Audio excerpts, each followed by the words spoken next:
Hello bankers, कैसे हैं आप लोग। तो दोस्तों, आज है हमारा रेशियो एंड प्रपोर्शन का डे 11। ठीक है, तो आज ये हमारी लास्ट क्लास होगी। मैंने कहा था कि 100+ क्वेश्चंस कराऊंगा, लेकिन जब मैं ढूंढने गया तो यार बुक में भी कुछ खास क्वेश्चन थे नहीं।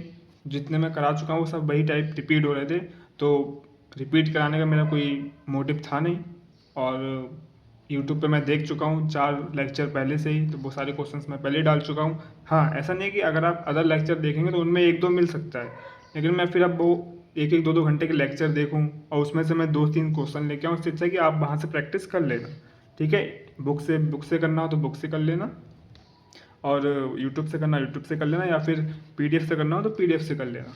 ठीक है, और जैसे कि मैं बता चुका हूँ कि गाइडली में अभी ऑफर चल रहा था या अभी चल रहा है, मुझे मालूम नहीं है, मैं देखा नहीं लास्ट टाइम। तो वहाँ से आप पीडीएफ बंडल कोर्स ले सकते हो। वहाँ पे तो अनलिमिटेड क्वेश्चंस हैं।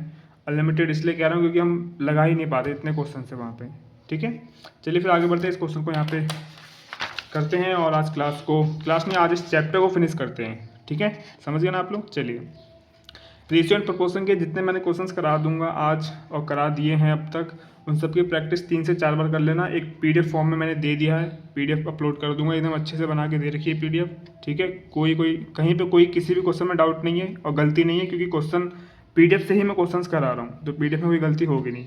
हाँ, अगर गलती मिल भी जाए, वैसे मिलेगी कैसे यार, सेम वही क्वेश्चन तो हम लोगों ने करे हैं, तो हमें क्वेश्चंस में तो कोई गलती मिली नहीं है, तो मुझे लगता नहीं कोई गलती होगी। ठीक है, तो उन क्वेश्चनों को 3 से 4 बार रिपीट करना, रिवाइज करना, उसके बाद किसी किताब से करना, उसके बाद यूट्यूब से जाके करना, 3-3 4-4 जितने भी रेशियो के लेक्चर आपको मिले सब पे जाके वीडियो पॉज करना, क्वेश्चन करना, फिर सॉल्यूशन देखना, फिर अगले क्वेश्चन में वीडियो पॉज करना, क्वेश्चन करना, फिर सॉल्यूशन देखना। ठीक है, और ये नहीं है कि नहीं, एक बार में नहीं बनना तो तुरंत वीडियो चालू करके सॉल्यूशन देख लिया, ऐसी गलती मत करना। उस पर ध्यान दो, उससे देखो, 5 से 10 मिनट लग रहा है, लगने दो। ठीक है, जब टाइम लगेगा, जब आप खुद से निकालोगे ना, खुद से सॉल्व करोगे, तब आपका दिमाग चलेगा कि अच्छा ऐसे हुआ है, तो आप अगले क्वेश्चन में और अच्छा कर पाओगे। ठीक है ना। चलिए, और किताब कौन सी लेनी है, तो किताब क्या बताऊँ मैं, नीचे डिस्क्रिप्शन में लिंक दे रखा है मैंने, उसे देख लेना, क्योंकि वो दोनों मेरे पास हैं। और अदर देखनी है तो यहाँ पे टैग कर देता हूँ मैं, वहाँ पे बीच बीच में किताब का लिंक आ जाता है, तो वहाँ से ले सकते हो आप, या फिर कोई और अच्छी आपकी नज़र में है तो वो ले सकते हो आप। ठीक है, कोई सी भी ले लो, कोई फ़र्क नहीं पड़ता है, हमें तो प्रैक्टिस से मतलब है। ठीक है, चलिए अब आगे बढ़ते हैं और आज की क्लास इस चैप्टर को आज फिनिश करते हैं। ठीक है, इसमें क्या दे रखा हम लोगों को, देखो 85 नंबर का क्वेश्चन है। Given below are 2 quantities named A and B. Based on the given information, you have to determine the relationship between the two quantities. यानी कि क्वांटिटी A क्वांटिटी B में हमें रिलेशन बताना है। ठीक है, रिलेशन यानी कि ग्रेटर है, लेसर है, इक्वल है। ठीक है, ये चीज़ बतानी है। You should use the given data and your knowledge of mathematics to choose between the possible answer. ठीक है, क्वांटिटी 1 क्वांटिटी 2 इंग्लिश वाले बच्चे पढ़ लेना। क्वांटिटी को यहाँ पे मात्रा कर दिया है, क्योंकि क्वांटिटी को मात्रा बोलते हैं हिंदी में। ठीक है, मात्रा है, मात्रा बी। तो ए वाले में क्या है, ये क्वेश्चन दे रखा है, इससे इसका आंसर निकालना है। बी वाले में क्या है, ये क्वेश्चन दे रखा है, इससे इसका आंसर निकालना है। अब दोनों में से कौन बड़ा है या कि कौन छोटा है वो हमें बताना है। और यहाँ पे अगर क्वांटिटी ए बड़ा होगा तो quantity A greater quantity B, अगर क्वांटिटी ए छोटा होगा तो quantity A lesser quantity B. इस तरीके से हो जाएगा इसका आंसर। ठीक है, मेंस में आता है, क्लर्क के मेंस में ऐसे क्वेश्चन आते हैं। ठीक है, चलो, दो संख्याएं 1:12 के अनुपात में हैं। छोटी संख्या का 1/3 बड़ी संख्या के 1/4 से 8 कम है, यानी कि इन दोनों के बीच का डिफरेंस 8 दे रखा है। ठीक है, छोटी संख्या का 1/3 और बड़ी संख्या के 1/4 से 8 कम है, यानी कि बड़ी संख्या का जो 1/4 है उसमें से अगर हम छोटी संख्या का 1/3 माइनस करेंगे तो 8 आएगा। डिफरेंस दे रखा है, समझ में आ गया। ठीक है, बड़ी संख्या ज्ञात करनी है। चलो, कोई बड़ी बात नहीं है, बड़ी संख्या को ज्ञात करने के लिए कोई बड़ी बात नहीं है।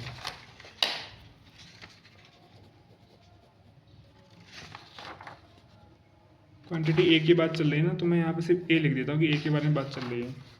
दो संख्याएं हैं x अनुपात y 1:12, छोटी संख्या का 1/3 बड़ी संख्या के 1/4 से 8 कम है, यानी कि बड़ी संख्या का 1/4 छोटी संख्या की एक तिहाई से बड़ा है, तो इसे पहले लिख लेते हैं। बड़ी संख्या का एक चौथाई, बड़ी संख्या कौन सी है? 12। 12 का एक चौथाई कितना होता है? एक चौथाई का मतलब होता है 1/4। अगर हम 12 को गुणा कर देंगे 1/4 से तो हमारा एक चौथाई आ जाएगा, 4 3 12 यानी कि 3 आ जाएगा हमारे पास। समझ में आ गया? ठीक है, चलो। बड़ी संख्या का एक चौथाई यानी कि 12/4। ये जो मैंने करा इसे हम बाद में काटेंगे, ठीक है। डायरेक्ट 3 भी लिख सकते हैं, ऐसी बात नहीं है, लेकिन फिर समझ में नहीं आएगा कुछ बच्चों को, इसलिए मैं लिख दिया। माइनस, माइनस क्यों लगाया? क्योंकि 8 कम है, यानी इन दोनों के बीच का डिफरेंस ही तो बता रहा है, डिफरेंस यानी कि माइनस से, तो बड़े में से हम छोटा घटा रहे हैं, ठीक है। बड़े में से छोटा घटाएंगे एक तिहाई, क्योंकि ये छोटी संख्या है उसका एक तिहाई भी छोटा होगा। बड़ी संख्या के एक चौथाई से छोटी संख्या का एक तिहाई यानी कि 1/3। 8 कम है, तो इन दोनों का डिफरेंस, इसमें से अगर ये घटाएंगे तो 8 आएगा। ये क्वेश्चन हमसे बोल रहा है, ठीक है। इतने सारे क्वेश्चंस कर चुके हैं, मुझे लगता है लैंग्वेज को समझने में कोई दिक्कत नहीं हो रही होगी आप लोगों को। 1/3 कहाँ से आया? एक का एक तिहाई निकालो, एक का एक तिहाई निकालो, इसी गुणा कर दो, 1/3 ही आएगा, ठीक है। समझ में आ गया? चलो आगे बढ़ते हैं। 4 3 12, 3 - 1/3, ठीक है, दिख रहा है ना। 8, इसका एलसीएम ले लो, 3 आएगा। यहाँ पे जिसके नीचे कुछ नहीं उसके नीचे 1, 1 3 3 यानी कि 300 पकड़ दो, 3 3 9 -1 बराबर 8। ऊपर बचेगा 8/3 बराबर 8। अब नीचे बचेगा हमारे पास 8 से 8 कट जाएगा, ये बचेगा 1/3 बराबर 1, ठीक है। अब ये 3 इधर चला जाएगा तो 1 बराबर आ जाएगा 3, यानी कि 1 यूनिट की मान हो गई 3। ये यूनिट में चल रहा था, मैं यहाँ पे रेशियो लिख सकता था, ठीक है। जैसे कि ये पूरा रेशियो में चल रहा था, रेशियो रेशियो रेशियो रेशियो, 3 इधर चला गया तो 3 हो गया, 1 की गुणा 3 से हो गई, 3 एकम 3, ठीक है। तो एक रेशियो की वैल्यू आ गई 3। तो जब एक रेशियो की वैल्यू 3 है तो हमसे पूछा क्या है? बड़ी संख्या ज्ञात कीजिए। बड़ी संख्या कितनी है हमारे पास? बड़ी संख्या y जो कि 12 है, तो 12 रेशियो की वैल्यू कितनी हो जाएगी? 12 3 36, तो y कितना आ गया हमारे पास? 36 आ गया, ठीक है। एक की बड़ी संख्या 36 यानी कि एक क्वांटिटी का आंसर 36 आ गया। अब क्वांटिटी बी का आंसर निकाल के देखते हैं। दो संख्याएं 3:4 के अनुपात में हैं और उनका अंतर 4 है, बड़ी संख्या ज्ञात कीजिए। रेशियो दे रखा है, उनका डिफरेंस दे रखा है 4, तो 4 और 3 का डिफरेंस 1, एक रेशियो की वैल्यू 4, 4 और कौन सी बड़ी संख्या पूछी? 4 चौक 16 यानी कि 16 आ जाएगा। तो आंसर हो जाएगा quantity A greater than quantity B, क्योंकि ए 36 आया था और बी 16 आया है, ठीक है। तब भी करके दिखाएंगे हम लोग, यही कर देते हैं। एक्स और वाई 3:4 दे रखा है। अगर आप इसे माइंड में नहीं कर पाए तो फिर इसका मतलब आपने सही से पढ़ाई नहीं है यार, फिर है ना। और जो डायरेक्ट इसी रेशियो एंड प्रोपोर्शन की डायरेक्ट इस वीडियो पे पहली बार आ रहे हैं तो भाई वीडियो डे 1 से देख के आओ, तब आपको पता चलेगा कि हाँ क्या पढ़ाया है क्या नहीं। इनका डिफरेंस कितना दे रखा है? रेशियो एक्स और वाई का रेशियो 3:4 दे रखा है, और एक्स और वाई का जो हमें डिफरेंस दे रखा है वो 4 दे रखा है, ठीक है। तो इसका डिफरेंस कितना हो जाएगा? 4 और 3 1, तो एक रेशियो की वैल्यू किसके बराबर हो जाएगी? 4, क्योंकि संख्या का डिफरेंस 4 है तो रेशियो का डिफरेंस 1, तो ये इन रेशियो का डिफरेंस और संख्या का डिफरेंस बराबर हो जाएगा। तो एक रेशियो की वैल्यू 4, तो 3 रेशियो की वैल्यू, अच्छा 3 की हमें जरूरत ही नहीं है, हमें तो बड़ी संख्या पूछी है, तो बड़ी संख्या 4 है, तो 4 रेशियो की वैल्यू 4 चौक 16, तो y बराबर 16। तो क्वांटिटी ए और क्वांटिटी बी के बीच रिलेशन क्या है? ए का मान आया था 36, बी का मान आया था 16, तो 36 ग्रेटर देन 16। तो क्वांटिटी ए बड़ी है, क्वांटिटी बी छोटी है, तो ये हमारा आंसर हो जाएगा, ठीक है। इसलिए हमने इस क्वेश्चन को सॉल्व कर लिया। चलिए आगे बढ़ते हैं फटाफट। चलिए दोस्तों नेक्स्ट क्वेश्चन करते हैं हम लोग।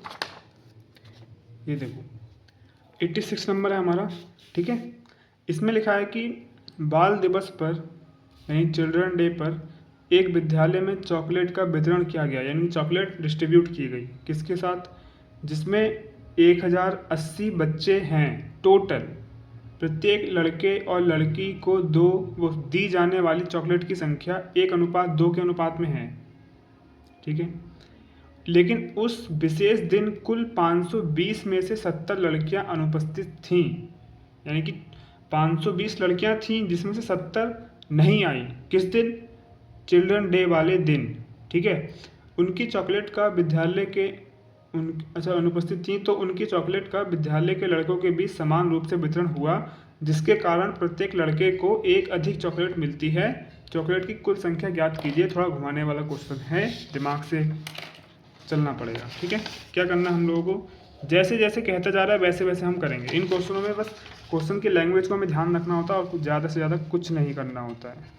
ठीक है, चलो टोटल कितने हैं भैया विद्यालय में? 1080 बच्चे हैं टोटल। 1080 बच्चे हैं टोटल। ठीक है, जिसमें से बॉयज़ और गर्ल्स कर लेते हैं। बॉयज़ और गर्ल्स हैं, कितने कितने हैं? बॉयज़ का तो नहीं दे रखा, लेकिन हमें ये दे रखा है कि लेकिन उस विशेष दिन कुल 520 में से 70 लड़कियां अनुपस्थित थीं। यानी कि कुल कितनी है? 520, जिसमें से 70 नहीं आई। ये बात तो अभी अलग है, लेकिन हमें तो 1080 में से बॉयज़ और गर्ल्स पता करने हैं। तो कुल गर्ल्स कितनी है? 520। तो जब कुल लड़कियां 520 हैं तो बचे हुए तो लड़के होंगे। इसमें से 70 लड़कियां नहीं आई, वो बात की बात है। अभी हमें ये पता करना है कि लड़के और लड़कियां कितने कितने हैं। कुल लड़कियां 520 हैं, जिसमें से 1080 में से 520 घटा दो, 80 में से 20 घटाया 60, 500 में से 500, वो 1000 में से 500 घटाया 500, यानी कि 560। लड़के कितने हो गए? 560 और 520 लड़कियां। ठीक है, अब आगे बढ़ते हैं। 70 लड़कियां अनुपस्थित थी, तो हाँ ये देखो, प्रत्येक लड़के और लड़की को दी जाने वाली चॉकलेट की संख्या 1:2 के अनुपात में है। ठीक है, ये जो लड़के और लड़कियां हैं ना, इनको चॉकलेट जो दी जानी है वो 1:2 के अनुपात में है। ऐसे समझो जैसे कि कॉलेज में, एक कॉलेज है या एक स्कूल समझ लो, एक स्कूल में 1080 लड़के हैं टोटल, मतलब बच्चे हैं। ठीक है, अब प्रिंसिपल ने कहा कि हम लोग चिल्ड्रन डे वाले दिन हर किसी को चॉकलेट बांटेंगे। ठीक है, उसने बोला कि हर किसी को चॉकलेट बांटेंगे। ठीक है, तो उसने किसी से कहा कि जाओ चॉकलेट लेके आओ। तो वो, अब उसने पूछा कि सर कितनी चॉकलेट लेके आनी है? तब उसने थोड़ा सोचा, तब उसने कहा कि हम लोग लड़कों को 1 चॉकलेट देंगे और प्रत्येक लड़की को 2 चॉकलेट देंगे। कैसे पता चला मेरे को? क्योंकि यहाँ पे हमें रेशियो दे रखा है। उसने बोला कि जिसमें 1080 बच्चे हैं, प्रत्येक लड़के और लड़की को दी जाने वाली चॉकलेट की संख्या 1:2 के अनुपात में है। यानी उन्हें जो चॉकलेट बांटी जाएंगी वो 1:2 के अनुपात में बांटी जाएंगी। एक दर्शा रहा लड़के को और लड़की को दर्शा रहा 2, यानी कि लड़के को 1 चॉकलेट मिलेगी तो लड़की को 2 मिलेगी। ठीक है, इनका रेशियो इस तरीके से है। अगर लड़की को 2 मिलेंगी तो अगर लड़के को 2 मिलेंगी तो लड़की को 4 मिलेंगी। यानी कि लड़के को जितनी मिल रही है उसका 2 गुना लड़कियों को मिलेंगी। तो लड़के को 1 मिल रही है, हम ऐसा मान के चलते हैं, और लड़कियों को 2 मिल रही है। ठीक है, क्योंकि 1 और 2 का रेशियो हमें मेंटेन करना है, तो 1 और 2 ही मान के चलते हैं। ठीक है, अगर इसको 2 मानेंगे तो इसको 4 मानना पड़ेगा, इसको 3 मानेंगे तो इसको 6 मानना पड़ेगा। तो फ़ायदा क्या है इतनी कैलकुलेशन बढ़ाने का? एक रेशियो 2 दे रखा तो हमने इसको 1 मान लिया, इसको 2 मान लिया, तो हम पता करते हैं कि चॉकलेट टोटल कितनी आनी है। ठीक है, कैसे पता चलेगा? पता चलेगा यहाँ से। वो कह रहा है कि प्रिंसिपल ने कहा कि 560 लड़के हैं, जिसमें से प्रत्येक लड़के को हम 1 चॉकलेट देंगे। तो हम मान लेते हैं कि लड़कों को 1 चॉकलेट दे रहे हैं, 1 चॉकलेट दे रहे हैं ना, तो एक को हम ए मान लेते हैं, क्योंकि एक तो हमारे पास रेशियो है। ठीक है, एक्चुअल वैल्यू तो है नहीं, एक तो हमारे पास रेशियो है। तो रेशियो के लिए हमें कोई ऐसा पद, मतलब अचर पद मानना पड़ेगा ना, जिससे हम उसकी एक्चुअल वैल्यू को निकाल सकें। ठीक है, इसलिए हम यहाँ पे ए मान रहे हैं। चलो, तो लड़कों को मिलेगी ए चॉकलेट। तो जब लड़कों को ए चॉकलेट मिलेगी तो लड़कियों को कितनी मिलेगी? ए का 2 गुना, 2a। ऐसा क्यों? क्योंकि ऐसा रेशियो हमसे कह रहा है कि लड़कों को जितनी मिलेगी उसका 2 गुना लड़कियों को मिलेगी। तो हम मान लेते हैं कि लड़कों को ए चॉकलेट मिल रही है तो लड़कियों को 2 गुना मिलेगी 2a। ठीक है, ए का 2 गुना कितना होता है? 2a। ठीक है ना। चलो, तो 520 लड़कियां हैं तो इन्हें 2a चॉकलेट मिलेगी। समझ में आ गया?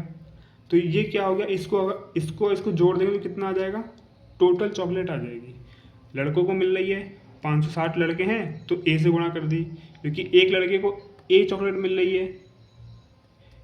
यहाँ पे एक्स कर देता हूँ, ए बोलने में और एक लड़के को बोलने में दिक्कत हो रही है, एक्स कर लो आप, अब थोड़ा अच्छा रहेगा। ठीक है, 560 लड़के हैं टोटल और एक लड़के को एक्स चॉकलेट मिलेगी, तो 560 को एक्स से गुणा कर दो तो सबको मिल जाएगी। अब 520 लड़कियां हैं जिसमें से एक लड़की को 2x चॉकलेट मिलेगी, तो 520 को 2x से गुणा कर दो तो 520 में बढ़ जाएगी चॉकलेट। अब टोटल चॉकलेट कितनी हो गई, टोटल CHO लिख दे रहा हूँ, 560 गुणे x करेंगे तो 560x हो जाएगा, प्लस 520 गुणा 2x करेंगे तो 520 का 2 गुना कर दो 1040x, 1040x। ठीक है, इन दोनों को जोड़ दो, थोड़ा नीचे हो गया ना ज़्यादा, चलो 1500, 1500, 60 और 40, 1600 एक्स चॉकलेट टोटल लानी है। प्रिंसिपल ने बोला 1600 एक्स चॉकलेट लेके आओ। अब वो कितनी, प्रिंसिपल ने कितनी बोली हमें नहीं पता, वही तो हमें निकालना है। ठीक है, इस एक्स का मान रखेंगे तब हमें पता चलेगा कि कितनी चॉकलेट थी टोटल। समझ में आया? चलो अब आगे बढ़ते हैं। अब ये तो चिल्ड्रन डे से पहले, मतलब चिल्ड्रन डे के पहले जो बात हुई थी वो बात है। प्रिंसिपल ने बोला कि हमारे स्कूल में 1080 बच्चे हैं, जिसमें से 560 लड़के हैं, 520 लड़कियां हैं। इनको हमें चॉकलेट बांटनी है। तो जो लेके आने वाला था उसने कहा कि सर कितनी चॉकलेट लेके आए, तो प्रिंसिपल ने सोच के बोला कि हम लड़कों को एक चॉकलेट देंगे यानी कि x, लड़कियों को उसका 2 गुना देंगे यानी कि 2x। ये कहाँ से पता चला? ये हमें इस रेशियो से पता चला। ठीक है, तो ये दोनों को मिला के कितनी चॉकलेट हो गई? 1600x। तो टोटल चॉकलेट कितनी हो गई हमारे पास? 1600। अब आगे बढ़ते हैं। अब बात आ गई चिल्ड्रन डे वाले दिन क्या हुआ था। चिल्ड्रन डे वाले दिन बात ये हुई, बॉयज़ और गर्ल्स, हमारे पास इस क्वेश्चन में बॉयज़ के बारे में कोई बात नहीं की गई, सिर्फ गर्ल्स के बारे में बताया कि 70 गर्ल्स नहीं आई। 70 गर्ल्स नहीं आई, गर्ल्स थी 520। अच्छा दिख नहीं रहा है, गर्ल्स थी 520। 520 में से 70 नहीं आई, तो 520 में से 70 घटा दो तो कितनी? 70 यानी कि 20 घटाया तो 50, तो 450, यानी कि 450 गर्ल्स आई। चिल्ड्रन डे वाले दिन की बात हो रही है, 450 लड़कियां आई। ठीक है, चलो कोई बात नहीं। लड़के कितने आए? लड़के पूरे आए, क्योंकि लड़कों के बारे में कोई बात करी नहीं गई, इसका मतलब लड़के पूरे आए। तो लड़के थे कितने? 560, तो 560 लड़के आ गए। ठीक है, अब आगे एक ट्विस्ट दे दिया, बोला कि 70 लड़कियां अनुपस्थित थीं तो उनकी चॉकलेट का विद्यालयों के लड़कों के बीच समान रूप से वितरण हुआ, जिसके कारण प्रत्येक लड़के को एक अधिक चॉकलेट मिलती है। अब जो ये 70 लड़कियां नहीं आई, ठीक है, लेकिन चॉकलेट तो आ रखी हैं सबके लिए, चॉकलेट तो हिसाब से आई थी। ठीक है, तो वो 70 लड़कियां नहीं आई, तो वो 70 लड़कियों की जो चॉकलेट है वो टीचर ने क्या करा, समान रूप से सबको बांट दिया लड़कों। तो समान रूप से बांटने की वजह से लड़कों के, प्रत्येक लड़के को एक एक्स्ट्रा चॉकलेट मिल गई। ठीक है, समझ में आ रहा है? 70 लड़कियों के ना आने की वजह से जो वो चॉकलेट थी तो सब में समान रूप से बांट दी, तो समान रूप से बांटने की वजह से प्रत्येक लड़के को एक एक्स्ट्रा चॉकलेट मिली। पहले कितनी मिल रही थी उन्हें? पहले मिल रही थी उन्हें x, लेकिन अब बोल दिया कि उन्हें एक एक्स्ट्रा मिली, यानी कि पहले x मिल रही थी, यहाँ पे x मिल रही थी, अब एक एक्स्ट्रा मिलेगी। ठीक है, तो एक एक्स्ट्रा मिलने का मतलब है कि x + 1, अब इतनी चॉकलेट मिलेगी इन्हें। ठीक है, यहाँ पर थोड़ा गंदा लग रहा है क्या? 560 गुणे x + 1 चॉकलेट मिलेगी। पहले x मिल रही थी, लेकिन अब उन्होंने बोला कि एक्स्ट्रा मिलेगी एक। क्यों मिलेगी? क्योंकि 70 लड़कियाँ नहीं आई, जिनकी वजह से उनका जो बंटवारा है वो थोड़ा आगे पीछे हो गया। तो लड़कों में एक x तो पहले से मिल ही रही थी प्रत्येक लड़के को, लेकिन एक एक्स्ट्रा मिलेगी, तो x + 1। ठीक है, अब क्या बोला है? प्रत्येक लड़कियों को एक अधिक चॉकलेट मिलती है, चॉकलेट की कुल संख्या ज्ञात कीजिए। ठीक है, चॉकलेट की कुल संख्या ज्ञात करनी है। तो अब हम इसमें क्या कर सकते हैं, एक एक्स्ट्रा चॉकलेट मिली तो लड़कियों को कितनी? लड़कियों को तो 2a मिल रही थी। हाँ, लड़कियों को 2a मिल रही है, लड़कियों को जो चॉकलेट मिल रही थी वो मिल रही 2x। ठीक है, 2x मिल रही है, बस बदलाव हुआ है लड़कों की चॉकलेट में, तो वो हमने बदलाव कर दिया। लड़कियों के बारे में कोई बात नहीं बोलेगी, इसका मतलब लड़कियों को वही चॉकलेट मिल रही थी जो पहले बताई गई थी। लड़कियों को 2 चॉकलेट मिल रही थी, 2 मतलब 2x। ठीक है।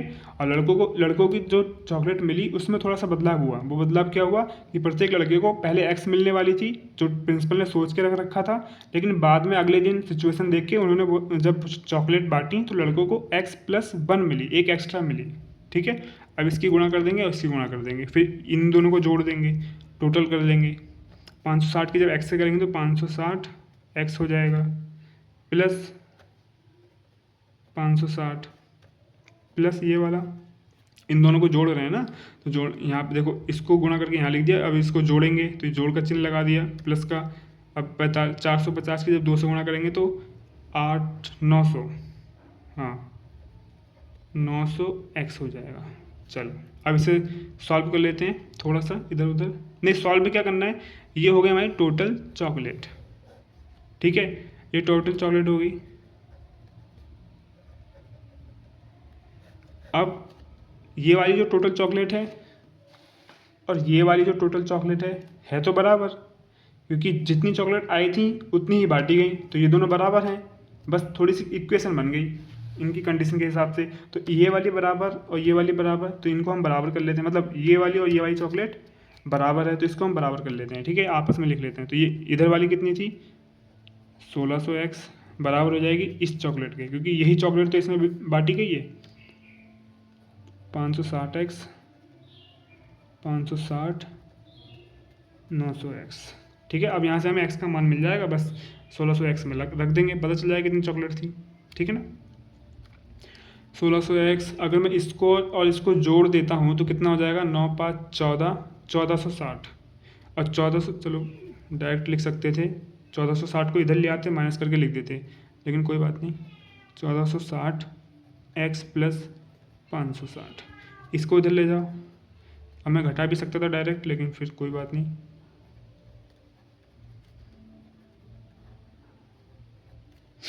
1600 में से जब 1400 घटाएंगे बचेगा 200, 200 में से जब 60 घटाएंगे बचेगा 140, यानी कि 140 एक्स बराबर 560। 140 को इधर ले जाओ, क्योंकि इधर गुणे में इधर जाके बटे में हो जाएगा। एक्स बराबर मैं डायरेक्ट कर सकता हूँ, 14 चौक 56, 0 से 0 कट जाएगा, 4 एक्स बराबर 4 आएगा, लेकिन फिर भी कोई बात नहीं, काम है हमारा। 14 चौक 56, एक्स बराबर 4 आया। एक्स बराबर 4 आया तो इस एक्स का मान हमें इस 1600 में एक्स में रखना पड़ेगा, क्योंकि जो टोटल चॉकलेट आई थी वो यही तो आई थी। ठीक है, तो यहाँ पे एक्स का मान रख दो, तो 16 चौक 64, यानी कि 6400 हो जाएगा। टोटल चॉकलेट 1600 एक्स, 1600 एक्स का मान 4, 6400, ये हमारा आंसर हो जाएगा। कहाँ गया, फिफ्थ ऑप्शन 6400।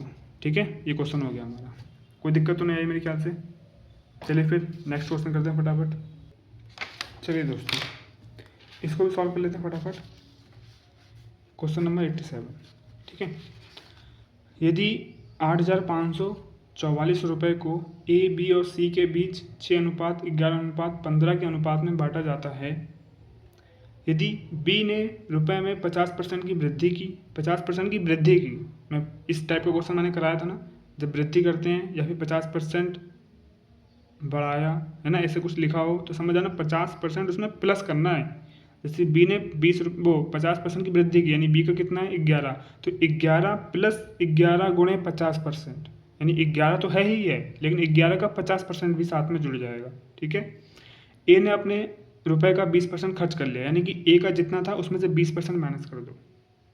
ठीक है, 6 माइनस 6 गुणे 20%, या फिर डायरेक्ट 20% माइनस कर दो।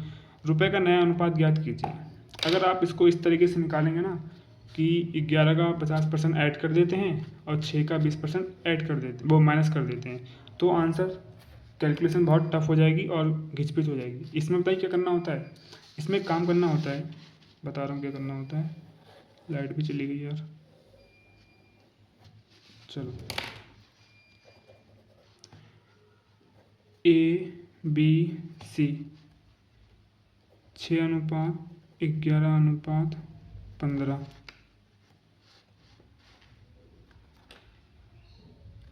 चलो 6, 11, 15 का अनुपात दे रखा है ए बी सी के बीच। इनका टोटल देखा 8,544। ठीक है, इनका टोटल मत करना, इस टोटल का कोई काम नहीं है, बस गुमराह करने के लिए दिया गया है। ठीक है, आयु पता चलेगा कैसे। सॉरी, बी ने रुपए में 50% की वृद्धि की, यानी कि अच्छा ए का पता कर लेते हैं पहले। ए ने अपने रुपए में से 20% का खर्च किया। अच्छा, ए ने जब जैसे कोई भी वैल्यू आपको मालूम हो, जैसे ए का 6 है तो 6 अपने आप में 100% है। कोई भी वैल्यू, कोई भी नंबर अपने आप का 100% होता है। ये मैंने बेसिक मैथ सीरीज की पहली क्लास में बताया था आप लोगों को। ठीक है, जब परसेंटेज पढ़ाया था तो समझाया था मैंने, जिसने नहीं देखा वो जाके देख सकता है। ठीक है, तो कोई भी नंबर अपने आप का 100% होता है, तो 6 यहाँ पे अपने आप में 100% है। ए 20% खर्च कर देता है, तो ए जब 20% खर्च कर देता है तो बचा उसके पास 80%, तो 6 का 80%। ठीक है, ये लिखना है हमें, 6 का 80%। यहाँ पर यही तो बचा, यहाँ पे 20% चला गया तो हमने 100 में से 20 घटा दिया, 6 का 80% बचा यहाँ पे। ठीक है, रेशियो 11 यानी कि बी 50% और बढ़ा देता है, तो जब 11 अपने आप में 100 था, 50 और बढ़ा दिया तो 150 हो गया। तो 11 गुणे 150%, अपने आप में 100 था, 50 बढ़ा दिया तो 100% हो गया। अब सी के बारे में कोई बात बोली नहीं है तो 15 को ऐसे ही रहने दो। ठीक है, चलो इसको लिख लो, ये हो जाएगा 6 गुणा 80/100। 80% को हम लिख सकते हैं 80/100, तो मैंने लिख दिया 80/100। ये गुणा में था तो साथ में लिख दिया। 11 गुणे 150/100 15। जो कटरा काट दो, 0 से 0, 0 से 0। ठीक है, फिर से ऐसे लिख लो, 6 गुणे 8/10, 11 गुणे 15/10, 15। अब आप कहोगे सर आप रेशियो में लेके क्यों चल रहे हो? क्योंकि हमसे ये और ये बदलाव होने के बाद रुपए का नया अनुपात पूछा गया है। ठीक है, तो ये और 50% बढ़ाने के बाद 20% घटाने के बाद जो रुपए का नया अनुपात है वही तो हम निकाल रहे हैं। ठीक है, चलो अब इसमें 10 है, इसमें 10 है, इसमें नहीं है।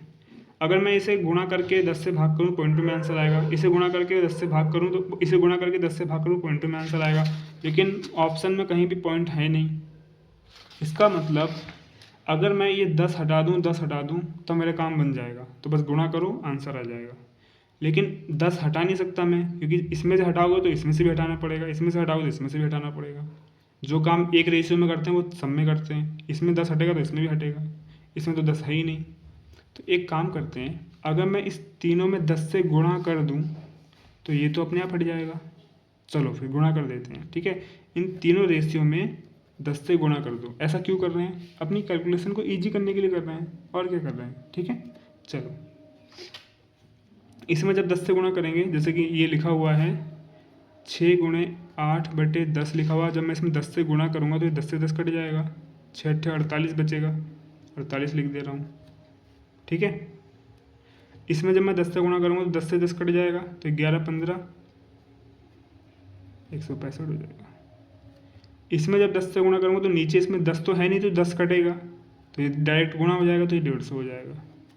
इसको काट लो आप, जो आएगा वो हमारा आंसर हो जाएगा। 3 से काटो, 3 एकम 3 6 18, 3 पंजे 3 पंजे 15, 3 पंजे 15, 16 55 50। ये हमारा आंसर है या नहीं चेक कर लो। 16 फर्स्ट ऑप्शन हमारा आंसर है, 16 55 50। ठीक है, उम्मीद है कि आपको समझ में आया होगा। ये बस कन्फ्यूजन के लिए था। इस सवाल को मैं इसलिए लेके आया क्योंकि इस सवाल को मैं पहली बार में अटैम्प्ट नहीं कर पाया था, मतलब मैंने कोशिश की थी लेकिन मैं समझ ही नहीं पाया। मैं पता कहाँ अटक गया, एक तो इसने कन्फ्यूज कर दिया था, और ऊपर से मैंने पता क्या करा था, मैंने ये नहीं किया था 6 का 80% नहीं, मैंने पता क्या करा, मैंने माइनस जैसे 6 माइनस 6 का 20%, ये मैंने कर दिया था। और इस वाले में क्या करा था, मैंने वृद्धि करी तो 11 प्लस 11 का 50% प्लस हो गया, ये कर दिया था। तो मैं इसी में फंसा रह गया था। ठीक है, और आंसर भी नहीं आ रहा था, मज़ा ही नहीं आ रहा था, मतलब बहुत टफ हो गया था। तो फिर जब मैंने सॉल्यूशन देखा तो मैंने कहा ये तो बहुत ईजी हो गया। तो अब आगे से याद रहेगा मेरे को भी कि जब इस टाइप का क्वेश्चन आए तो इसमें इस मतलब इस कैलकुलेशन में नहीं जाना है, इस कैलकुलेशन से नहीं करना है, इस कैलकुलेशन से करना है। ठीक है, समझ में आ गया। चलो अगला करते हैं फटाफट। चलिए दोस्तों, इस क्वेश्चन को भी फटाफट से अटेम्प्ट कर लेते हैं। इसने बोला है पीतल में तांबा और जस्ता का अनुपात 13:7 है। कोई पीतल है, उसमें तांबा और जस्ता का अनुपात 13:7 है। तो बताइए 100 ग्राम पीतल में कितना जस्ता होगा। ठीक है, 100 ग्राम की जगह 20% भी, 20 ग्राम भी दे सकता था, 50 ग्राम भी दे सकता था। ठीक है, मैं इसलिए कह रहा हूँ क्योंकि हम जो मानने वाले हैं वो 100 ग्राम ही मानने वाले हैं। ठीक है, क्योंकि 100 ग्राम मानने से हमारी कैलकुलेशन आसान हो जाती है। तो उसने 100 ही पूछ लिया। ठीक है, तो हमें डबल नहीं निकालना पड़ेगा। अगर यहाँ पे 20 ग्राम पूछ लेता तो हम यहाँ पे 100 ग्राम मान के हम ये पता लगा लेते कि 1 ग्राम पीतल में जस्ता कितना है, तो 100 ग्राम पीतल का निकाल देते। और 100 तो पूछा ही है और 100 हम मानने वाले हैं, क्योंकि 100 मानने से हमारी कैलकुलेशन आसान हो जाएगी। आई थिंक समझ में नहीं आ रहा होगा कुछ। दोनों टाइप का करा के दिखा देता हूँ, समझ में आ जाएगा। ठीक है, चलो, क्योंकि समझ में आना बहुत ज़रूरी है। थोड़ा पेपर साइड में करते हैं, थोड़ा नीचे करते हैं इसको, अब करते हैं। कुछ पीतल है, ये पीतल कितना है किसी को नहीं पता, ना आपको ना मेरे को, लेकिन इस पीतल में तांबा, तांबे को क्या बोलते हैं, कॉपर। हाँ, तांबे को कॉपर बोलते हैं। जस्ता, अब जस्ते को क्या बोलते हैं यार, जे लिख दो चुपचाप, ज़्यादा केमिस्ट्री पढ़ने की ज़रूरत नहीं है। ठीक है, और तांबे को, अच्छा जस्ता को जिंक बोलते हैं, लिखा तो इंग्लिश में कॉपर और जिंक, जेड होता है शायद इसका फॉर्मूला, जेड। हाँ, कॉपर और जिंक यानी तांबा और जस्ता, इसका रेशियो दे रखा है 13:7। तो अगर मुझे रेशियो दे रखा है और टोटल पता होता तो मैं आराम से निकाल लेता कि इस टोटल में कॉपर कितना है, इसमें जिंक कितना है, यानी जस्ता कितना है। ठीक है, लेकिन ऊपर दिया नहीं है, और ऊपर अगर मैं एक्स मानूंगा तब मैं निकाल ही नहीं पाऊंगा। ठीक है, तो ऊपर मैं ऐसा नंबर मान लेता हूँ जिसका मैं निकाल सकूँ। तो मैंने माना कि जो भी संख्या होगी वो अपने आप में 100% होती है, तो मैं 100 मान लिया कि 100 ग्राम कॉपर, तांबे में कॉपर और जिंक का रेशियो दे रखा है जो कि 13:7 है। समझ में आ गया। तो 100 ये टोटल दे रखा है जो कि हमने माना है, लेट ध्यान रखना। और 100 हमने क्यों माना, अपनी कैलकुलेशन को आसान बनाने के लिए। ठीक है, तो 13 और 7 20 रेशियो, 20 रेशियो किसके बराबर है, इस टोटल के बराबर है, क्योंकि रेशियो में टोटल 20 रेशियो हुआ और वैसे टोटल 100 हुआ। तो एक रेशियो की वैल्यू कितनी आ जाएगी, 0 से 0, 2 से 5, 5 आ जाएगी, यानी कि 5 ग्राम। ठीक है, ग्राम में है तो ग्राम। 13 कॉपर कितना है इसके अंदर, 13 रेशियो में, तो एक रेशियो की वैल्यू 5, तो 13 रेशियो की वैल्यू 13 पंजे 65, 13 चौक 52, 13 पंजे 65, सही है, तो 65 ग्राम। जिंक 7 है, ये एक रेशियो की वैल्यू जब 5 ग्राम है तो 7 रेशियो की वैल्यू 7 पंजे 35, ये 35 ग्राम। यानी कि कॉपर 65 ग्राम, जिंक 35 ग्राम, दोनों मिला के ये तांबा बना 100 ग्राम। समझ में आ गया। इसका मतलब क्या मिला मेरे को कि ये जो तांबा है, तांबे के 1 ग्राम में मतलब एक रेशियो की वैल्यू 5 ग्राम है। ठीक है, समझ में आ रहा है। हमसे पूछा क्या है, 100 ग्राम पीतल में कितना जस्ता होगा। ठीक है, अब 100 ग्राम पीतल में कितना जस्ता होगा, तो 35 ग्राम जस्ता होगा। क्यों, क्योंकि हमने 100 ग्राम को तो निकाला है, हमने मान लिया 100 ग्राम। ठीक है, तो यही मैं कह रहा था, अगर यहाँ पे नंबर 100 की जगह 20 ग्राम आ जाए, 50 ग्राम आ जाए, 30 ग्राम आ जाए, 45 ग्राम आ जाए, तब हम क्या करेंगे। अभी 100 ग्राम पूछा तो 100 ग्राम को तो हमने मान के निकाल ही दिया। ठीक है, तो 100 ग्राम में जिंक 35 ग्राम होगा 13 और 7 के अनुपात के हिसाब से। ठीक है, तो ये इसका आंसर तो 35 ग्राम होगा। ये क्वेश्चन यहाँ खत्म हो गया। फिर फोर्थ ऑप्शन 35 ग्राम। लेकिन इस क्वेश्चन को मैं बनाता हूँ। मान लो हमसे बोला होगा कि पीतल में तांबा और जस्ता का अनुपात 13:7 है, 20 ग्राम पीतल में कितना जस्ता होगा, ये हमें बताओ। 20 ग्राम, यहाँ पे मान लो 20 ग्राम पूछा है, 100 को हटा दो, 20 ग्राम पीतल में कितना जस्ता होगा। तो 20 ग्राम पीतल में जस्ता कितना होगा, ये निकालने के लिए पहले मैं निकालूँ कि पीतल में तांबा और जस्ता का अनुपात जो 13:7 है वो है कितना। ठीक है, तो मैंने माना 100 ग्राम पीतल है, 100 ग्राम पीतल में तांबा जस्ता 13:7 के अनुपात में दे रखा है। ठीक है, तो क्या हो गया, हाँ ये हो गया 20 रेशियो, तो टोटल हो गया इसका 100 ग्राम। एक रेशियो की वैल्यू आ जाएगी हमारी 5 ग्राम। तो ये हो जाएगा 13 रेशियो की वैल्यू, 13 पंजे 65 ग्राम, 7 पंजे 35 ग्राम। ठीक है, समझ में आ गया। तो 100 ग्राम में जो हमारा जिंक आ रहा है वो 35 ग्राम आ रहा है। हमसे पूछा है कि 20 ग्राम पीतल में कितना आएगा, 20 ग्राम पीतल में कितना आएगा।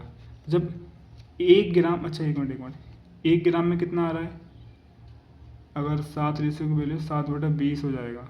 हाँ एक मिनट को थोड़ा सा मुझे भी डाउट हो गया क्या यार। 100 ग्राम में जस्ता हमारा हो गया 35 ग्राम।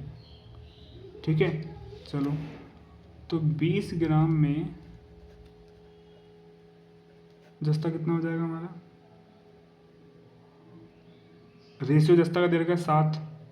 ठीक है, तो थोड़ा सा मैं कंफ्यूज हो रहा हूँ यार, एक मिनट रुको मैं अपना डाउट क्लियर कर लूँ पहले। ठीक है, क्योंकि आपको डाउट में रखना मतलब बेकार है जब मैं ही डाउट में हूँ। तो अभी मैं एक मिनट रुको खुद सॉल्व करके देख लूँ पहले, उसके बाद फिर आपको बताता हूँ। ठीक है, चलिए ठीक है दोस्तों। एक्चुअली मैं कंफ्यूज भाई कहाँ पे हो गया था, ये 100 के चक्कर में कंफ्यूज हो गया था। ये 100 तो हमने मान रखा है ना, तो मैं वही सोच रहा था जैसे कि 100 का जब ये रेशियो दे रखा है, और जबकि हमें रेशियो 100 का नहीं दे रखा है, हमें तो रेशियो बस इतना दे रखा है कि पीतल में तांबा और जस्ते का अनुपात, यानी पीतल कितना भी हो उसमें जो अनुपात रहेगा वो 13 और 7 का ही रहेगा। अगर मैं 20 ग्राम पीतल ले लूँ तब भी अनुपात 13 और 7 का है, 50 ग्राम ले लूँ तब भी अनुपात 13 और 7 का है, 100 ग्राम ले लूँ तब भी अनुपात 13 और 7 का है। ठीक है, तो पीतल में कितना भी ले लूँ अनुपात कॉपर और जस्ते का अनुपात 13:7 ही रहेगा। ठीक है, तो यहाँ पे मैंने क्या करा है, यहाँ पे मैंने कहाँ गया, कहाँ लिया था 20, अच्छा हाँ मतलब 20 मैंने माना ही नहीं कहीं पे। हाँ तो मान लो कि 20 अच्छा ये रहा, हाँ ये मान रखा था 20। ठीक है, तो मान लेते हैं 20 ग्राम जो पीतल है उसमें कितना होगा जस्ता। ठीक है, या फिर तांबा, कुछ भी पूछ सकता है वो। तो 20 ग्राम में टोटल है हमारा, और इस 20 ग्राम में हमारा कॉपर भी है और जिंक भी है, और इनका रेशियो हमें दे रखा है 13:7, वो यही रहेगा, ये रेशियो कभी चेंज नहीं होगा। ठीक है, लाइट चलेगी, हो सकता है थोड़ा अंधेरा लग रहा हो आपको तो एडजस्ट कर लेना। तो ये रेशियो यही रहेगा, चाहे ऊपर संख्या बदलती रहेगी उससे फ़र्क नहीं पड़ेगा।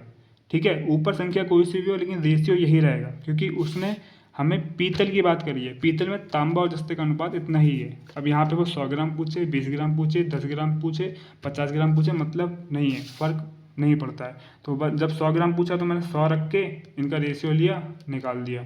अब 20 रख के इनका रेशियो लिया तो इसका टोटल कर लो, ये हो जाएगा 20 रेशियो बराबर टोटल 20 बराबर हो जाएगा, तो एक रेशियो बराबर हो जाएगा 1। तो 13 रेशियो की वैल्यू 13 कम 13 ग्राम, 7 रेशियो की वैल्यू 7 कम 7 ग्राम। समझ में आया। तो 20 ग्राम पीतल में 13 ग्राम कॉपर, 7 ग्राम जिंक हो जाएगा। ठीक है, ऐसे ही अगर हम 50 की बात कर लें तो 50 ग्राम की बात करेंगे तो 13 और 7, लेकिन 13 और 7 20 हो जाएगा, तो 20 से 50 कटेगा नहीं। ठीक है, तो हम यहाँ पे 60 मान लेते हैं, क्योंकि जब सवाल बनाएगा तो वो सवाल ऐसा ही बनाएगा कि ऊपरी वाली संख्या इसको जोड़ से कट रही हो। यहाँ पे तो उसने 100 के हिसाब से बनाया था सवाल, 100 ग्राम पूछा, 13 और 7 से यानी 20 से 100 कट रहा है। ठीक है, तो यहाँ पे 60 मान लेते हैं, तो 60 ग्राम में 13:7, तो ये हो जाएगा हमारा 20 रेशियो बराबर हो जाएगा 60 ग्राम। तो एक रेशियो की वैल्यू कितनी हो जाएगी हमारी, 0 से 0, 2 3 ग्राम हो जाएगी हमारी एक रेशियो की वैल्यू। तो एक रेशियो की वैल्यू 3 ग्राम, 13 रेशियो की वैल्यू, तो एक रेशियो 13 39 ग्राम, और 7 या 21 ग्राम। तो 60 ग्राम पीतल में 21 ग्राम जस्ता होगा, 39 ग्राम पीतल होगा, 39 और 21 60। अब क्वेश्चन समझ में आया, कोई डाउट नहीं। ठीक है, चलिए आगे बढ़ते हैं। इसका आंसर हमने लगा दिया 35 ग्राम। चलिए आगे बढ़ते हैं। ये रहा दोस्तों हमारा नेक्स्ट क्वेश्चन 89 नंबर। ठीक है, इसमें पूछा है कि एक यौगिक में कार्बन और ऑक्सीजन का अनुपात 1:4 है, यौगिक में कार्बन का प्रतिशत ज्ञात कीजिए। यानी एक यौगिक कौन सा कंपोनेंट, हाँ कंपनी यौगिक को कंपाउंड बोलते हैं, कंपोनेंट नहीं बोलते, कंपाउंड। एक कंपाउंड है कोई हमारा,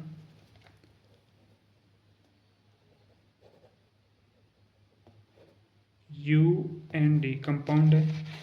इस कंपाउंड में दो चीज़ें मिली हुई हैं, कार्बन और ऑक्सीजन। कार्बन C बोलते हैं, ऑक्सीजन को O बोलते हैं। ठीक है, कार्बन को C2 बोलते हैं, C बोलते हैं, कार्बन को सी ही बोलते, अरे मुझे इतनी केमिस्ट्री नहीं आती यार, ठीक है, इंटर की पढ़ रखी है, अभी तक याद नहीं है कुछ, छोड़ो उसको, ठीक है, जो भी होता हो। CO2 तो कार्बन डाइऑक्साइड होता है, ऑक्सीजन को O2 बोलते हैं, कार्बन को पता नहीं क्या बोलते हैं, सी ही बोलते हैं शायद। चलो, तो कार्बन और ऑक्सीजन दो चीज़ों से मिलकर बना है ये कंपाउंड, ये यौगिक, ठीक है। तो कार्बन का रेशियो कितना है 1 और ऑक्सीजन का है 4। अब यौगिक में कार्बन का प्रतिशत ज्ञात करना है, यानी कि इस यौगिक में कार्बन कितना प्रतिशत है। अब आपको याद आ रहा है कि मैंने DI वाले बैच में आपको ये चीज़ कराई थी कि एक्स बाई का कितना परसेंट है, एक्स बाई से कितना अधिक परसेंट है और एक्स बाई से कितना कम परसेंट है, ठीक है, ये सब चीज़ें कराई थी। तो ये वहीं पे वो वाली चीज़ यहाँ पर यूज होगी, ठीक है।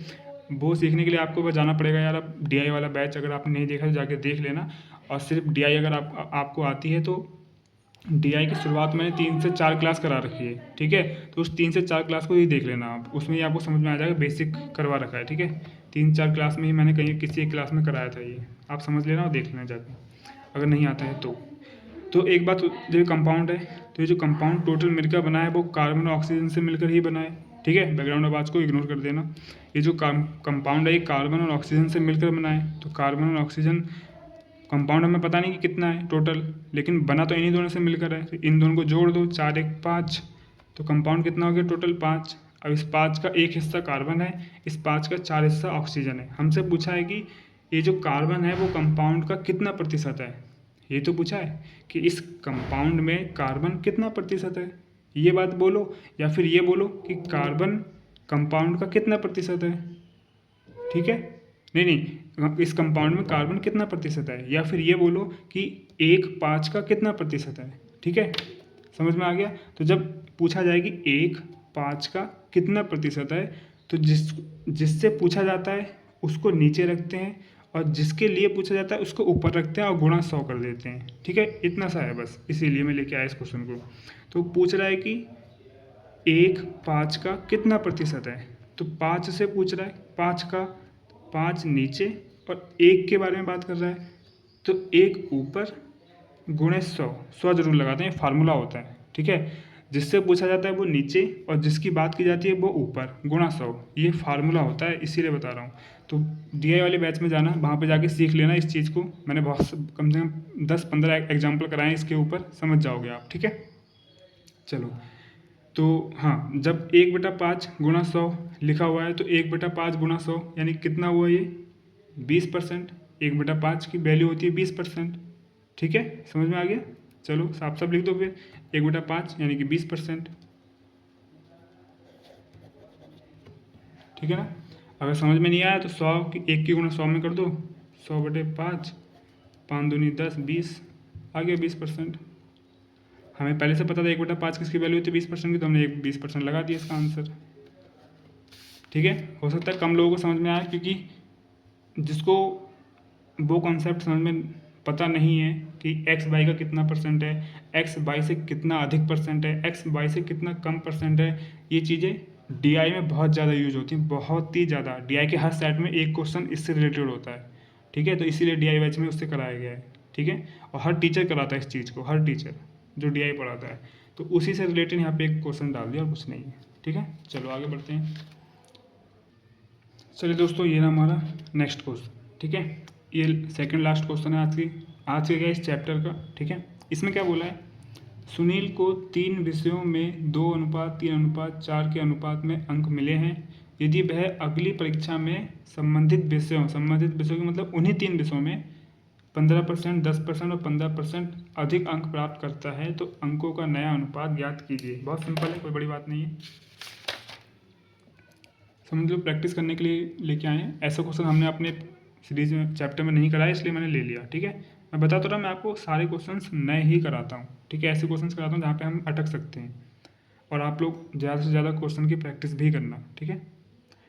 A, B, C 3 विषय हैं उसके पास, सुनील की बात चल रही है, उसके बाद 3 विषय हैं A, B, C, 2:3:4 के अनुपात में नंबर आते हैं, ठीक है। अगली परीक्षा में इसमें 15% बढ़ जाते हैं, इसमें 10%, इसमें 15%, ठीक है, बढ़ जाते हैं और बढ़ जाते हैं, ठीक है।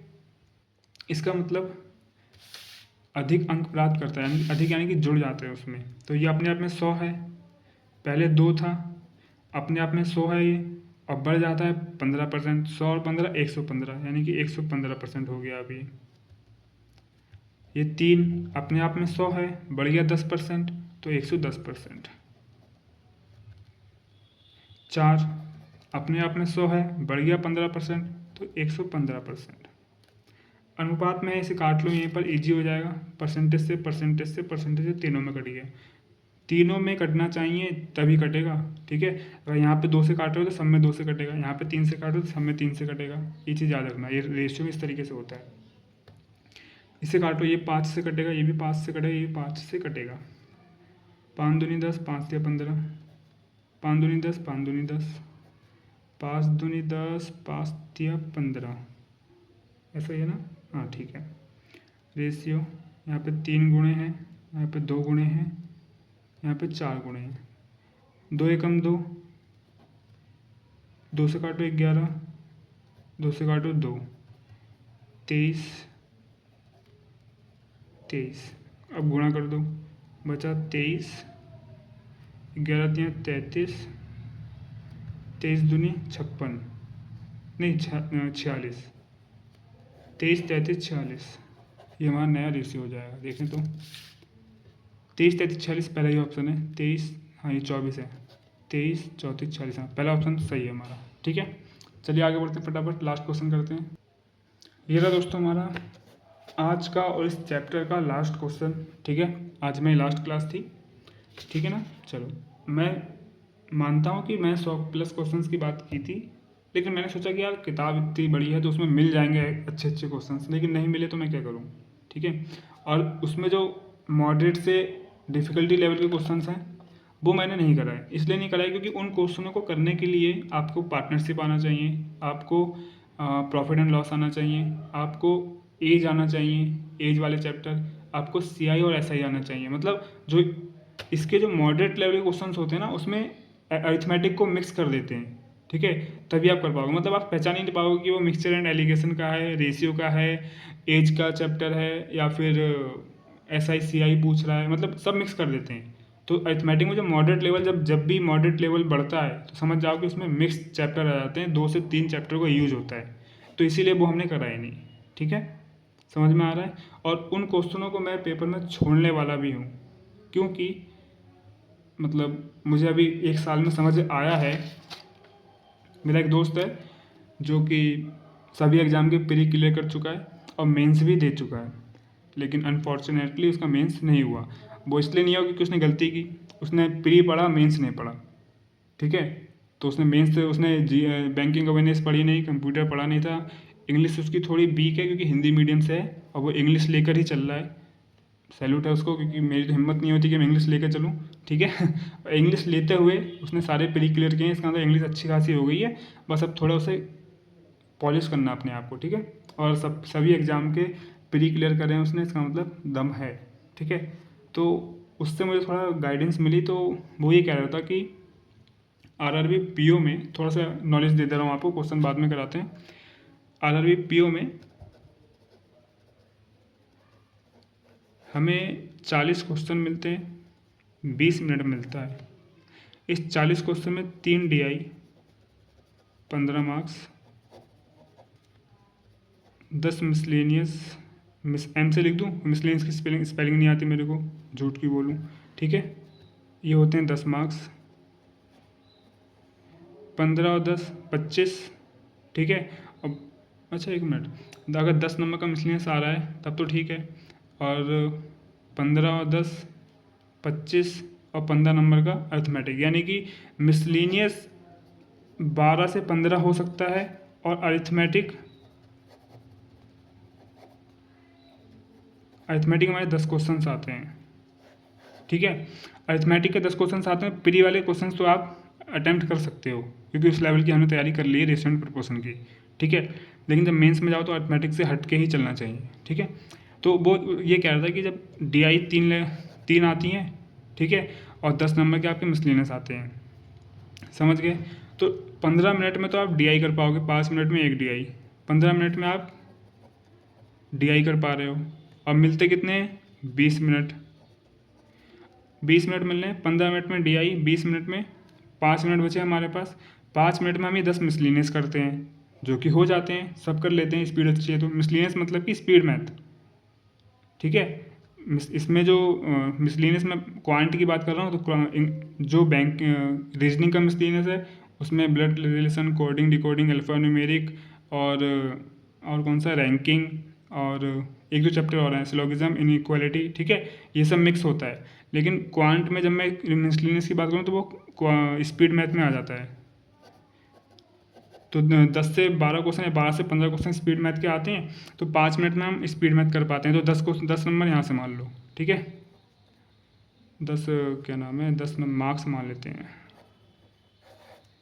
तो यहाँ से हमें 15 मार्क्स मिले, यहाँ से हमें 10 मार्क्स मिले, तो 25 नंबर। अब क्वांट में आरआरबी पीओ में 20 मिनट में अगर आप 22 से 23 क्वेश्चन अटैम्प्ट करके आ रहे हो तो बहुत अच्छे माने जाते हैं, गुड स्कोर माना जाता है, ठीक है। तो हमें अगर बहुत से बहुत धुरंधर होगा तो वो डीआई में यहाँ पे अगर 13 मिनट में 12 मिनट में कर लेता है, तो जो 2 से 3 मिनट बचाएगा, और बहुत ही ज़्यादा धुरंधर है तो इन 10 क्वेश्चनों को वो 5 मिनट की जगह 4 मिनट में करता है, तो यानी कि उसके पास 3 मिनट बच रहे हैं, तो 3 मिनट में अर्थमेटिक के 2 से 3 क्वेश्चन ही कर पाएगा, ठीक है। तो जब भी अर्थमेटिक पढ़ो तो अर्थमेटिक के 5 से 6 चैप्टर ही बस पढ़ना तुम अच्छे से एकदम डीप में, जिसमें से रेशियो, परसेंटेज तो मस्ट है, ये तो पढ़ना ही पढ़ना है, ठीक है। ये तो क्योंकि इसके बिना डीआई नहीं होगी, तो रेशियो पढ़ा दिया, परसेंटेज पढ़ लेना, ठीक है। तो इस समय मेरी इस साल की स्ट्रेटेजी मेरी यही है कि डीआई और स्पीड मैथ, इन दोनों में स्पीड इतनी अच्छी करनी है कि डीआई 15 मिनट में हो जाए और स्पीड मैथ 5 मिनट में हो जाए, ठीक है। और कोशिश करना है कि 1 से 2 मिनट निकाल के कैसे ना कैसे, या तो इसमें 1 मिनट निकाल लो, 1 मिनट इसमें निकाल लो, और वो 2 मिनट बचा के 2 क्वेश्चन अर्थमेटिक के कर दो, तो आपका क्वांट में कल्याण हो गया, कोई नहीं रोक सकता। फिर क्वांट की बात कर रहा हूँ, ठीक है। तो ये स्ट्रेटजी है जो कि मेरे दोस्त ने अपनाई और उसका क्लियर भी हुआ, तो मैं भी अब यही फॉलो करने वाला हूँ। आई थिंक ये बेस्ट है, क्योंकि ये स्ट्रेटजी बहुत से टीचर्स भी बताते हैं कि अर्थमेटिक बंदा कर ही नहीं पाता है, टाइम ही नहीं बचता है उसे करने के लिए, तो अर्थमेटिक के पीछे मत भागो। लेकिन अर्थमेटिक पढ़ना भी ज़रूरी है, क्योंकि मेंस में अर्थमेटिक बेस्ड ही डीआई आती है, ठीक है। तो इजी लेवल आराम से पढ़ लो, इजी से मॉडरेट चले जाओ, मॉडरेट क्वेश्चन सॉल्व करना ज़रूरी है, क्योंकि मॉडरेट क्वेश्चन सॉल्व नहीं करोगे तो एग्ज़ाम में पता कैसे चलेगा कि ये क्वेश्चन हमें छोड़ना है, ठीक है। जब सभी क्वेश्चन से गुजर के जाओगे, प्रैक्टिस करके जाओगे, तो आपको क्वेश्चन देख के पता चल जाएगा कि हाँ ये क्वेश्चन मुझे छोड़ना है और ये करना है, ठीक है। और आपने ईजी कर लिया, एग्ज़ाम में आ गया मॉडरेट, पढ़ के लग रहा है मैं कर दूंगा, जब करने बैठे तो हो ही नहीं पा रहा है, इसका मतलब आपने तैयारी की नहीं थी अच्छी। इसलिए प्रैक्टिस सब करो, ईजी से मॉडरेट करो, ठीक है। लेकिन एग्ज़ाम में उन क्वेश्चनों को छोड़ना है जो आपसे नहीं बनने हैं, बिल्कुल, जो पहली नज़र में लगे कि मैं इसे कर दूंगा तभी करना उसको, अगर लगे कि कहीं डाउट है तो छोड़ देना तुरंत। बस ध्यान दो डीआई और स्पीड मैथ, और स्पीड ऐसी करो कि ये 20 मिनट में ये 20 क्वेश्चन तो छूटने ही नहीं चाहिए, समझ में आ गया। और डीआई में 1 से 2 मिनट निकाल के, अरिथमेटिक में एजिस आता है, पार्टनरशिप आता है, रेशियो आता है, आराम से हलवा क्वेश्चन आते हैं बहुत, ठीक है। चलिए यही समझाना था, तो इस बार स्ट्रेटजी आप लोग अगर कर रहे हो तो यही अपनाना, मुझे तो बहुत अच्छी लगी। चलो इस क्वेश्चन को करते हैं। इसमें दिया ए और बी की आय का अनुपात क्रमशः 4:7 है। इस क्वेश्चन को मैं पता क्यों लेके आया, मैं जानबूझ के लेके आया, इसमें कुछ खास है नहीं, लेकिन लेके आया क्योंकि एग्जाम में अगर आ गया तो आप घबरा मत जाना। ए और बी की जो इनकम है उसका रेशियो 4:7।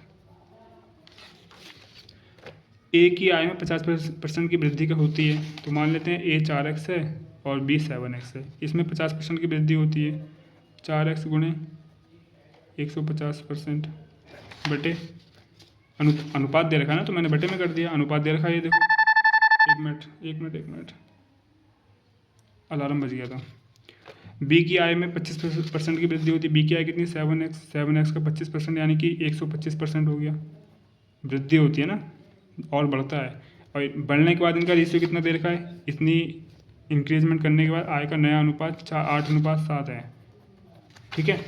अब इसको सॉल्व करना है, सॉल्व करके देखो हो रहा है, नहीं होगा, डेटा अपर्याप्त है, इसका आंसर हो जाएगा डेटा अपर्याप्त है। कैसे पता लगेगा, हमें देखो एक्स ऊपर देखा एक्स नीचे दे रखा है, जब इसे सॉल्व करने जाओगे कट जाएगा, ठीक है, ये वाला एक्स कट जाएगा भाई, ये तो गुणे में दे रखा है, प्लस में तो दे ही नहीं रखा है, ये एक्स कट गया, खत्म कहानी। अब बैरियर बचा ही कहाँ है, अचरपद कहाँ बचा है, कैसे निकालोगे आंसर, हमें तो एक्स का मान निकालना था, एक्स का मान निकलेगा नहीं, यहाँ पे प्लस में होता, यहाँ पे प्लस माइनस कुछ भी हो सकता था, तब हम इसे सॉल्व कर सकते थे, और इस टाइप के क्वेश्चन हमने करे भी हैं जब प्लस में आता है, ठीक है, करे हैं ना हम लोगों ने। लेकिन यहाँ पे गुणे में दे दिया कि अधिक है तो गुणे में तो ऊपर और नीचे कट जाता है, जो कटना होता है, परसेंटेज से परसेंटेज कट गया, ये भी कट जाएगा, ये भी कट जाएगा, तो एक्स जब एक्स ही कट गया तो हमें एक्स निकालना था, तो निकलेगा कहाँ से, नहीं निकलेगा, ठीक है। तो इसका आंसर हो जाएगा C and D, can not determine, जो भी बोलते हो, डेटा अपर्याप्त है, ठीक है, समझ गए। नीचे लिखा है थैंक यू, ऊपर थैंक यू से पहले क्या लिखा है, प्रैक्टिस 300 मोर क्वेश्चंस, कम से कम 300 प्लस क्वेश्चंस अभी आपको प्रैक्टिस करनी है, जो मैंने पीडीएफ दी है उसके अलावा। अब वो 300 क्वेश्चंस कहाँ से मिलेंगे ये मेरे से बार बार मत पूछना, किताब ले सकते हो, डिस्क्रिप्शन नीचे में दे रखा है, या तो वो ले सकते हो, और यहाँ साइड में आपको वो मिलता है, किताब आती रहती है, मैं जो टैग करता हूँ वो ले सकते हो, या फिर गाइडली का पीडीएफ बंडल कोर्स ले सकते हो, उसमें तो बहुत ही क्वेश्चंस हैं, बहुत ज़्यादा क्वेश्चंस हैं, ठीक है, बहुत ज़्यादा है, आपको लगा ही नहीं पाओगे ये पूरे, इतने क्वेश्चंस हैं, तो वो लेना चाहो वो ले सकते हो। और गाइडली का हम लोगों ने कोलैब कर ही रखा है, आप लोग जानते ही हैं, जो पुराने स्टूडेंट हैं, नेम प्लेट में लगा ही दूंगा आप लोगों के लिए, ठीक है, वो टेम्पलेट लगा दूंगा लास्ट में गाइडली का, आप लोग कोड यूज कर सकते हो, कोड हमारा क्या है, गोविंद12, 12% का आपको डिस्काउंट मिल जाएगा अगर लेना चाहते हो तो, अदरवाइज आप किताब ले सकते हो, कुछ भी ले सकते हो, ठीक है, सबका लिंक दे रखा है, जहाँ से चाहें वहाँ से ले सकते हो, अगर आपको कोई किताब अच्छी लगती है वहाँ से भी ले सकते हो, कोई वो नहीं है, ठीक है ना। चलिए फिर आज हमारा ये चैप्टर फिनिश होता है, मुझे उम्मीद है मैं बहुत अच्छे से सिखा पाया हूँ, ठीक है। बस एक रिक्वेस्ट है, इस वाली वीडियो में कमेंट करो, इस वीडियो में मुझे कमेंट चाहिए, जितने लोगों ने वीडियो देखी सबसे कमेंट चाहिए मेरे को, बस मुझे इतना जानना है कि जो मैंने पढ़ाया, इस सीरीज में जो मैंने कराया वो बेस्ट था या नहीं, या फिर बेस्ट नहीं था तो आप मुझे बताओ कमी कहाँ थी, और कमी क्या थी वो भी लिख के बताओ मेरे को, ठीक है। और कमेंट लिखने से पहले मुझे एक लाइन ज़रूर लिखना कि मैंने आपकी सीरीज डे 1 से डे 11 तक पूरी देखी है, ठीक है, ये लाइन जरूर लिखना कि मैंने आपकी सीरीज डे 1 से डे 11 तक पूरी देखी है। ऐसा नहीं कि आपने बीच में डे 5 डे 6 डे 7 देखा और फीडबैक दे दिया, आपको कैसे पता फिर यार, आपने पूरा देखा ही नहीं, कैसे कह सकते हो आप, कैसे फीडबैक दे सकते हो। जिसने डे 1 से डे 11 तक दिया है मुझे उनसे फीडबैक चाहिए, तो चाहिए किसी भी कीमत पर। इस वीडियो के नीचे सबसे ज़्यादा कमेंट हो चाहिए लाइक से ज़्यादा, ठीक है, इस वीडियो के नीचे लाइक से ज़्यादा कमेंट चाहिए मेरे को, और मेरे को फीडबैक चाहिए। मैं फीडबैक इसलिए मांग रहा हूँ कि मैं बाकी अच्छा काम कर रहा हूँ, ये वाला नहीं कर रहा हूँ, ठीक है। नेक्स्ट चैप्टर लाऊंगा तो तभी तो लेके आऊँगा जब अच्छा लगेगा, तो अच्छा लगे नहीं रहा फालतू में लेके आऊँ मैं, क्यों लेके आऊँ मैं, अपना भी टाइम बर्बाद कर रहा हूँ, ठीक है। 3 घंटे मुझे लगते हैं पूरा रिकॉर्ड करने में, अपलोड करने में, वो 3 घंटे में पता ही क्या कर सकता हूँ मैं, अपनी अच्छी खासी प्रैक्टिस कर सकता हूँ, ठीक है। तो मुझे इस वीडियो के नीचे प्लीज़ कमेंट करके बताना, फीडबैक देना अपना, कैसा था कैसा नहीं था, पूरी सीरीज कैसी लगी, प्लीज़ प्लीज़ प्लीज़, ठीक है। मेरे को चाहिए कि फीडबैक किसी भी कीमत पर, at any cost I want feedback, ठीक है। चलो फिर मिलते हैं किसी नेक्स्ट वीडियो में, तब तक के लिए thank you so much, bye bye, Tata.